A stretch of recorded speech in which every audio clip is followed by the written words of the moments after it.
that's your college experience. You don't end up completing your degree, I assume, because you started working on Wall Street, or like, No, oh, okay. no, they asked me to go home.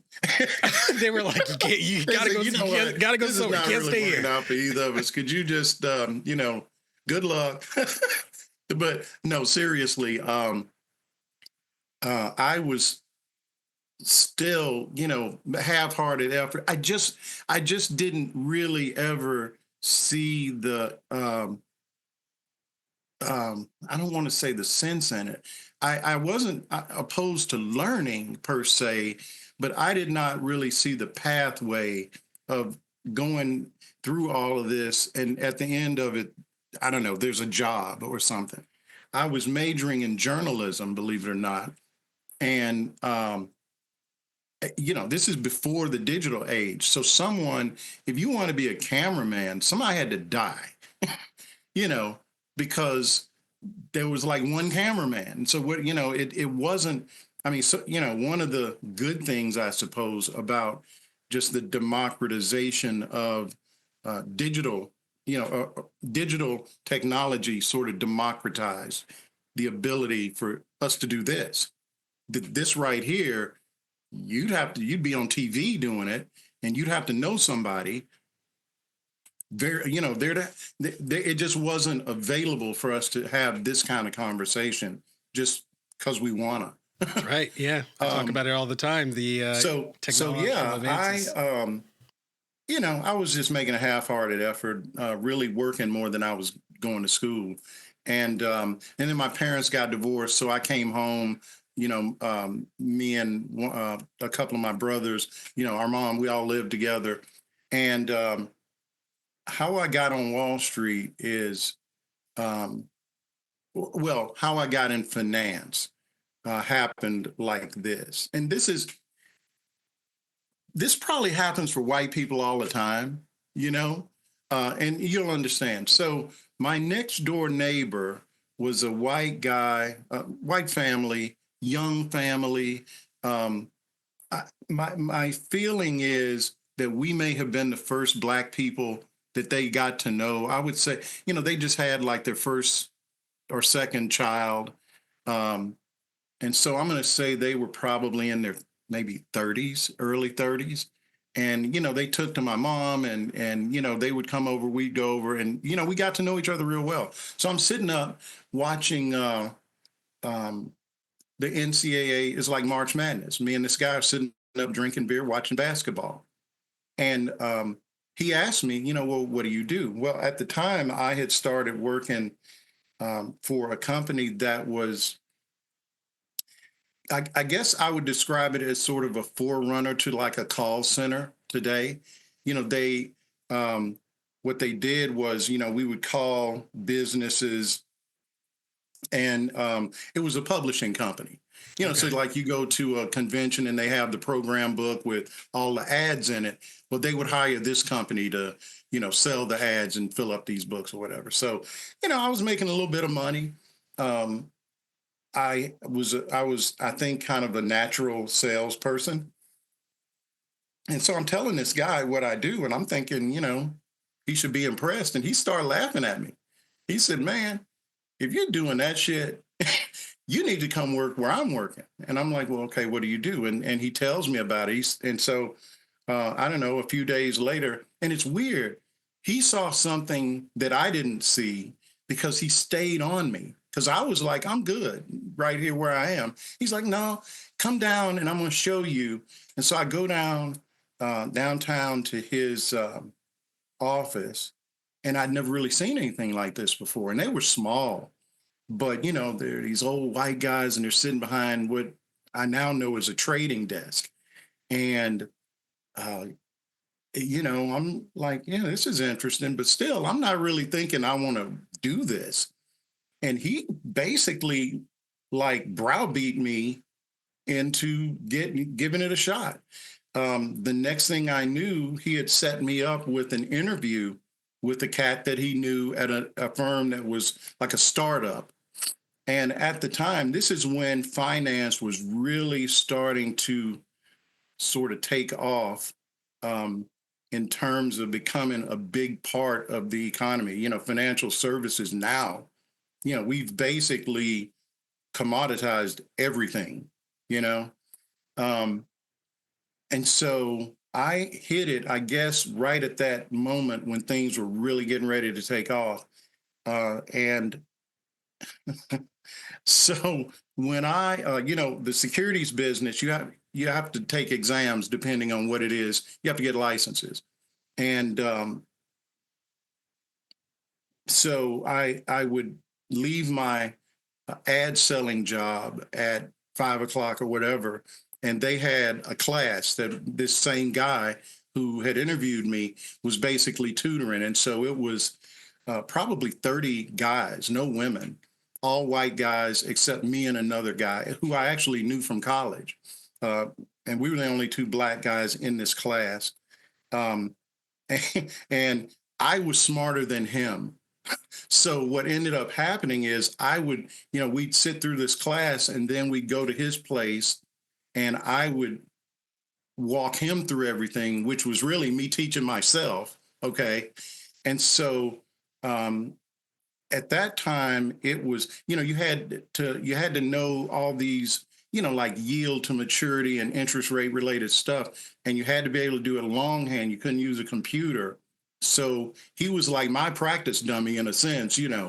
Um, and so out of the 30 or 40 people, only four of us actually got our licenses in that cohort, and I was one of the four. And that would have been in, I think, 1983. And so at that time, there were four Black people in Arkansas in the financial services business, and I was one of them. Wow. Uh, Cutting edge. I didn't know that it was a big thing, you know. Um, and then I guess a year later, and the firm that I started with, this firm was really um, on the edge of legality. I mean, because there just weren't a lot of rules. I mean, um, you could just get away with so much stuff, but they were very, very aggressive. And about 6 months later, I sort of graduated to another firm that is still one. And in fact, the guy who's the CEO of the firm that I spent most of the first half of my career in Arkansas anyway. Um, Trump just named him ambassador to the UK. So yeah, Wow. these guys. So I ended up going to this firm. I won't name them, but I will say they took Walmart public back in the day, Tyson Foods. So I stumbled into working for one of the biggest firms in the country in Arkansas, of all places. And they weren't really trying to be known. It's one of these old school, we keep our heads down and we don't really advertise what we do.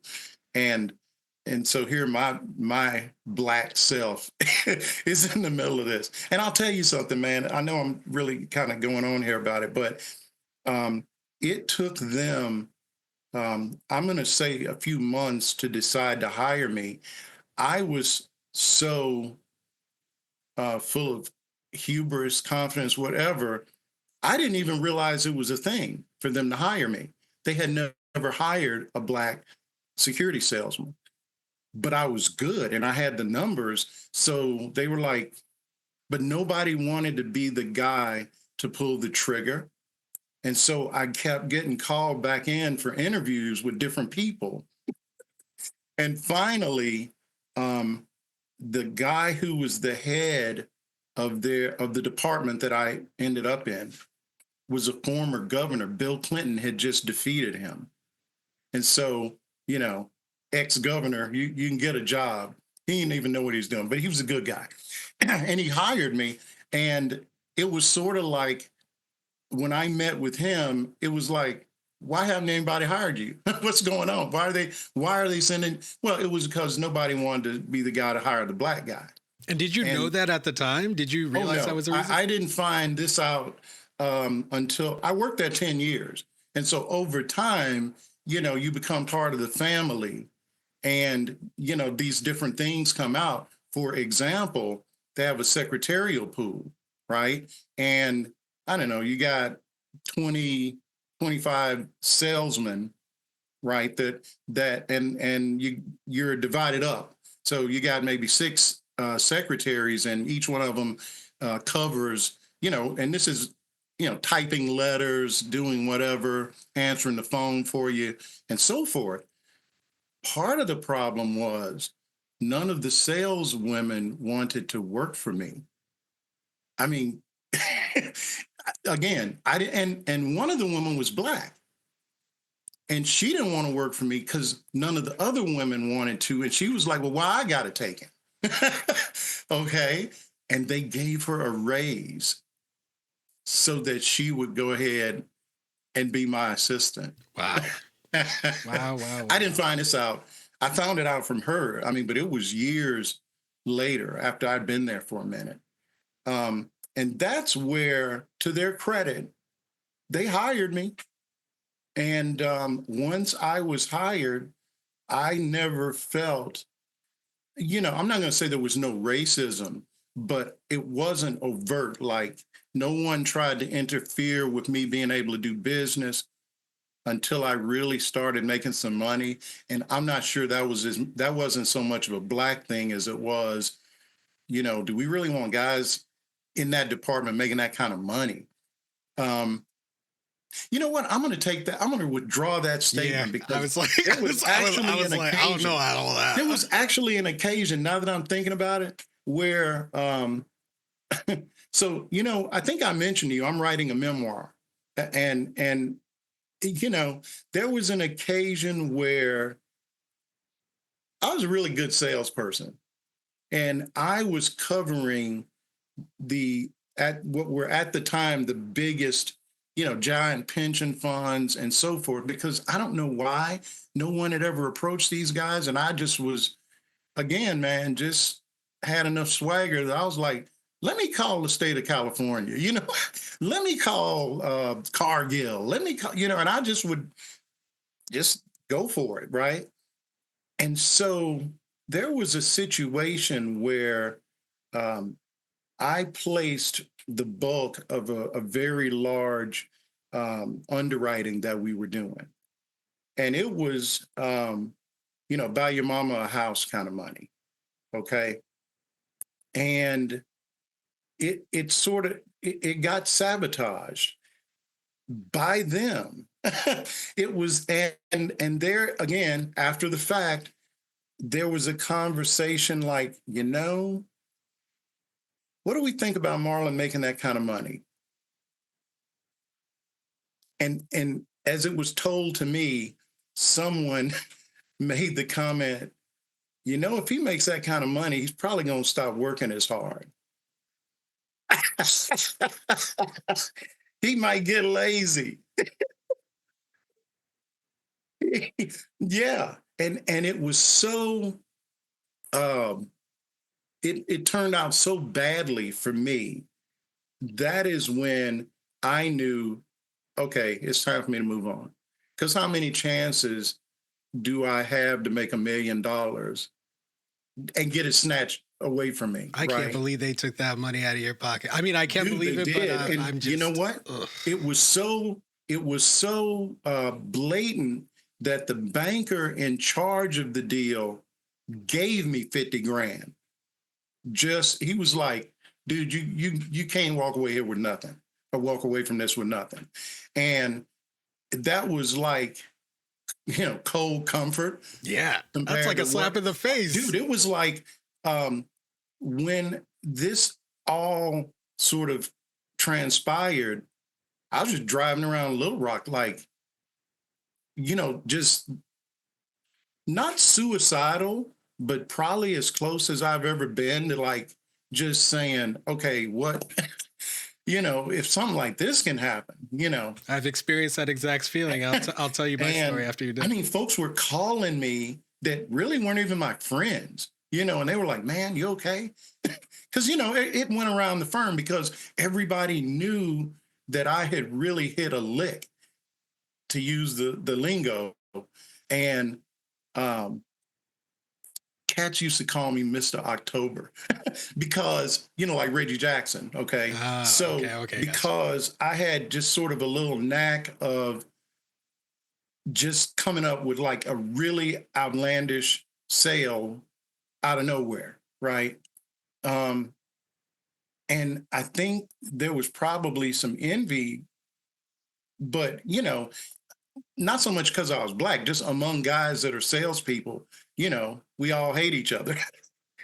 Right? Yeah, You you're want to all in be number competition one, with and each I want to other. be number one. We Yeah, can't both be exactly. number one. Yeah. So, and I wasn't the biggest thing there. I mean, there were guys there that made quite a bit of money, but I was sort of an upstart because I was. To put it in perspective, when I started there was a guy, one of the first guys I met, had worked at that firm, which was 60 years old when I went to work there. And he started working there the day after he graduated from the University of Georgia. Okay. And he was a young guy and he'd been working there 20 years. He's like 40 something, or, just a young guy. I mean, so it was that kind of a world that I was introduced to. And it, not a lot of black people. I used to joke that the head janitor wasn't even black. Okay. And so I had, in retrospect, yeah, that happened, but I got a lot out of it too. Now, don't get me wrong. I really would have liked to have had that $1,000,000, 100%. but I'm saying I ultimately that prepared me for a lot. That's where I sort of made my bones in terms of not so much understanding everything about finance, but understanding sort of how to roll. I mean, these guys, they were billionaires back when there weren't a whole lot of billionaires, and they were not billionaires off of stock. And no, they were billionaires because they had made that money. Right. I mean, we had secretaries, man, that were worth $1,000,000 because That's they would wild. just buy Walmart, or they'd buy Tyson Foods, whatever the firm was doing. They put their little money in it, and so you had people. I always said that that's why Bill Clinton got scrutinized so much, because when people came to Arkansas, they had a perception that was like the Beverly Hillbillies. And then they got there and they're seeing these Lamborghinis and these Porsches, and they're like, okay, what's up? That's not that's not supposed to be Arkansas. Well, and so they just felt like there was something amiss and they just went looking for stuff that may or may not have been there. But yeah, so I was exposed to a lot, and it really made up for my lack of formal education, if you know where I'm coming from. Oh, yeah. And so then I worked there 10 years and 3 days, left, started my own business, first black investment firm in Arkansas. And yeah, And and the that rest is was history, huh? and that was something. And then 5 years later, I ended up, going to Wall Street. Somebody made me one of those offers you can't refuse. Thanks for watching. For access to the full-length conversation and all of the 2-hour-long, unedited conversations that I've had on race, click the support link in the description below.